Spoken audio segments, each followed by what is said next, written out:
I'd like to welcome everyone to Bethel University's 175th year of celebration. 175 years ago, Bethel started out as a seminary in Macklemore, Tennessee. 175 years later, we're a university representing 23 countries on this campus alone and 40 countries at times worldwide. 40 states are currently represented at Bethel University on a daily basis. We're honored to have you here, and somewhere between those first days in 1842, when we were Bethel Seminary, to this day today, when we're Bethel University and 5,000 students strong, we've come a long way in 175 years, and we're excited about the next 175 years too.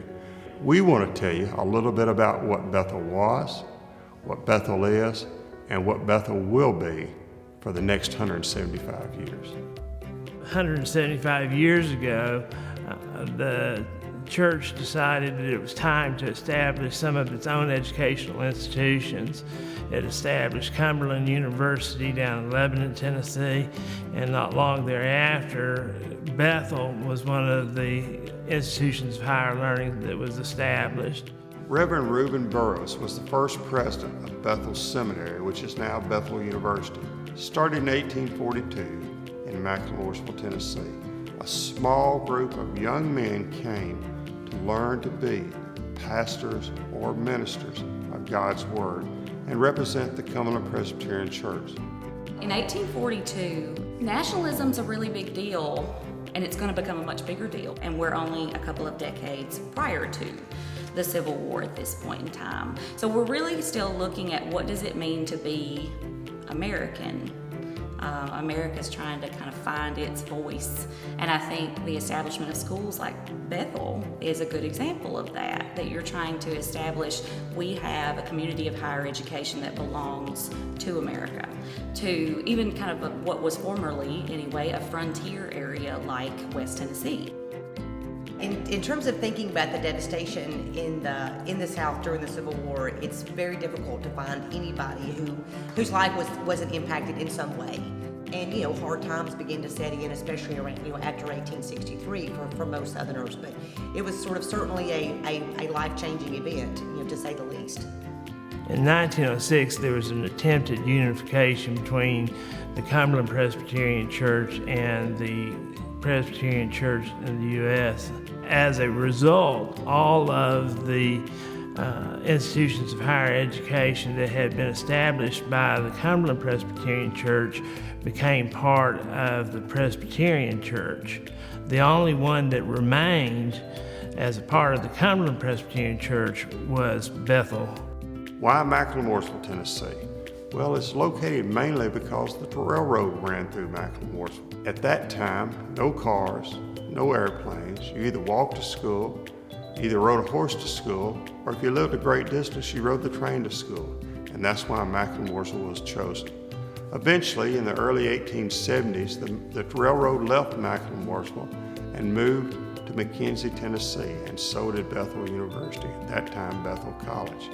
And at about that time, it also started admitting women students for the first time, one of the leaders in private education to do so at that time. W.W. Hendricks was the president of Bethel College when the doors were first opened to women. And this was immediately after the Civil War. They had to be so grateful for that opportunity because they were the first women in the area to have the chance to go to college. For particularly women in this area and in West Tennessee, the ability to go to school at all was kind of a new phenomenon, especially within that middling rank. When the women first came on campus, I'm sure that for the most part the men were pretty happy about that. I can't imagine it'd make college life a little more pleasant. But this was a time in our history when even a lot of scholarly men felt like women were not capable of higher learning, that their place was the home. And so I'm sure a lot of the young men expected these women to fail, but I don't feel like it took them too long to see that these were capable young women and that they were going to do well in class. Can you just imagine if you just set those women down in the middle of Bethel's campus right now? what they would think. And I just think that they would just be amazed. But I feel like they would also be so proud. Bethel integrated in 1963. We did have integration. Again, there was no great dissension on campus about that. Just two gentlemen appeared in classes. And again, they were gentlemen. The first African American to ever play athletics here at Bethel University. Stan Wood was his name, and we developed a close relationship over the years, and I'm privileged to have had the opportunity of playing with the first African American that played athletics here. In the 1960s, Bethel was a college mostly for the rural areas around West Tennessee and the eastern part of Kentucky, northern Alabama, but we had about 400 students in those days. In the early 1960s, one could say that she was a family-like institution, a safe place, a warm and comfortable place. Bethel just was a home, I think, for many people, in addition to being an outstanding educational institution. In the 1970s, Bethel was terrific for this community. We could compete with anyone. It was just such a wonderful community to be a part of. The professors made Bethel what it was in the 70s. In the 70s, I got out of the military, and the people here took us in and were very hospitable, and the faculty members cared for us.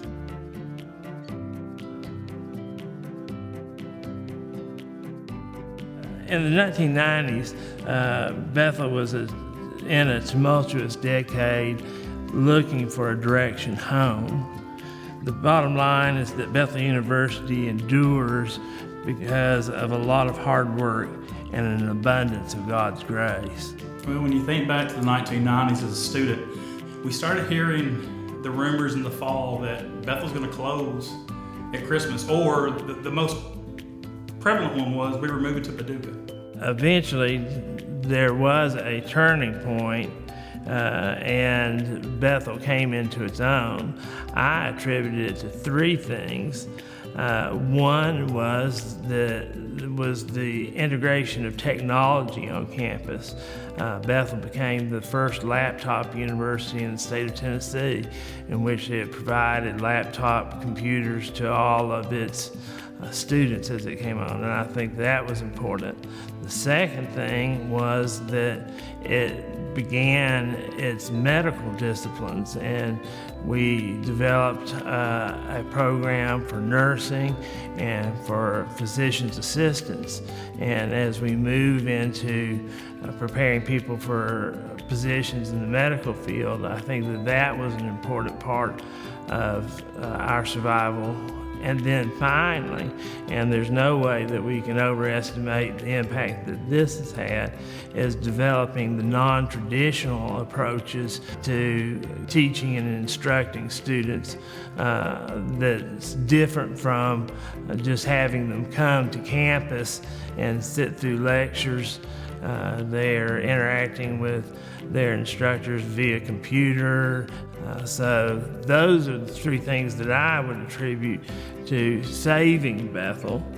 The IBM ThinkPad program that was initiated was in 1998, I believe. And what happened was the president at the time, Bob Prosser, needed some way of boosting the retention and recruiting for the traditional program. The retention skyrocketed for us. The other thing is it was an attraction for recruiting, because we were the first ThinkPad university in the state and one of the first in the country. So we went from having 50 computers in 96 to 99 to 2000. We had thousands. So it was a big infrastructure change. A lot of the classes that we took focused on newer technologies. I got my bachelor's in management information systems back in the 1980s. Technologies have changed a lot.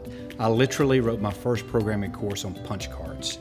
Now I build internet applications, so I have seen the gamut from punch cards to modern day technologies. The on-campus non-traditional programs use the computers constantly with assignments, and they have to deliver presentations, PowerPoint presentations in almost all their classes. We teach computer classes like the microcomputer application class that, it walks them through how to use the computer early in their academic setting. I took the online MBA option with Bethel because of the way it allowed me some flexibility to continue my working situation as well as continue my education. It teaches you the ability to plan your days better is probably the best way to describe it. I worked out a pattern where I would get to the office before 7 a.m., work on my stuff for about an hour, take lunches 2 or 3 days a week, work on things, and then finish up studies on Saturday mornings at my house. So as long as you took the time to plan your days accordingly, it really allowed you to still have the freedom to do your full-time job and to do the other things that you like to do with your friends and family. When I think about Bethel University today, from those early days as Bethel Seminary, to think about what's similar, what's different, I don't think we can hardly compare the two. We have 28 sports here at Bethel today, and in fact, when I came here on an athletic scholarship, we only had basketball, baseball, and tennis.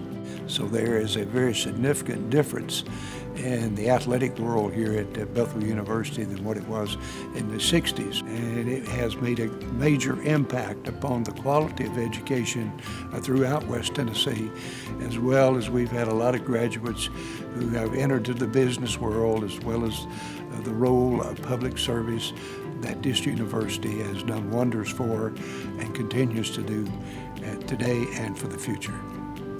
We're portraying good Christian values through our character counts. Renaissance does it, our athletic programs do it, and we go out in the community as an outreach.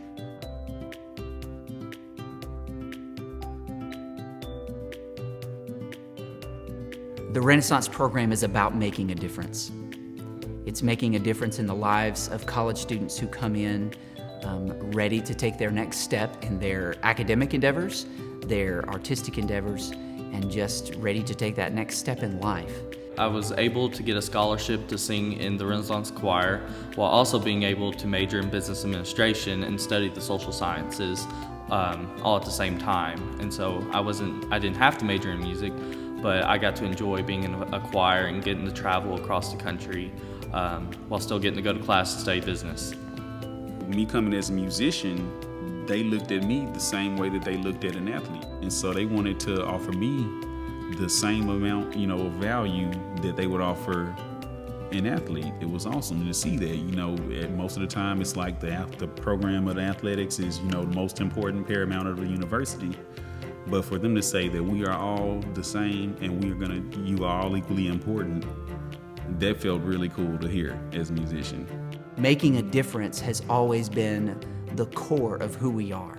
I'll be the first one in my family to graduate from college, and I thank Bethel University for giving me that opportunity. And so Bethel is without a doubt my future, and I owe it to them for giving me that opportunity. It has continued to grow through the 90s, through the 2000s, and what the future holds, it's unlimited. I think Bethel is on a path of greatness. I think it has unlimited potential to offer students not only in Tennessee but across the world opportunities to better themselves, to help their families, help their countries, and just be the place that people will be proud to call and say, I graduated from Bethel University, McKenzie, Tennessee. I really enjoyed the look and feel of the campus. It's a small community. It reminds me of a small town. And once you're here, I can imagine that you're immersed in everything the university does and that you're really just part of a family. And I think that's the important thing about anybody going to any school. As long as you can feel like you're part of a family while you're there, I think that you will embrace the opportunities that you have in front of